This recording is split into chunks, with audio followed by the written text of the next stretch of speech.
এই ভিডিওটি সব মুসলিমদের অবশ্যই দেখা উচিত। এটি হচ্ছে ফুরাত নদী। 23শে মার্চ 2021 সালে এটার ভিতরে যে টাওয়ারটি ছিল সেটি অর্ধেক পানিতে ডুবেছিল, কিন্তু 10ই জানুয়ারি 2022-এ এটার পানি এতটাই কমে গিয়েছিল যে টাওয়ারটি পুরোটাই বের হয়ে গিয়েছিল।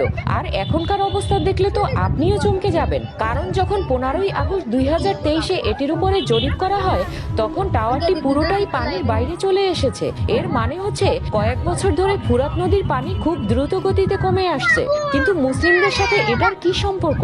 হ্যাঁ, মুসলিমদের সাথে এটার সম্পর্ক আছে, কারণ এই ফুরাত নদী শুকিয়ে যাওয়া মানে কিয়ামতের বড় আলামতের ভিতরে একটি। প্রিয় নবী হযরত মুহাম্মদ সাল্লাল্লাহু আলাইহি ওয়াসাল্লাম ইরশাদ করেছেন, ততক্ষণ পর্যন্ত কিয়ামত সংঘটিত হবে না যতক্ষণ না ফুরাতের পানি শুকিয়ে যায়। এখন রিসার্চারদের রায় হচ্ছে 2040 সালের ভিতরে ফুরাত নদী পুরোটাই শুকিয়ে যাবে।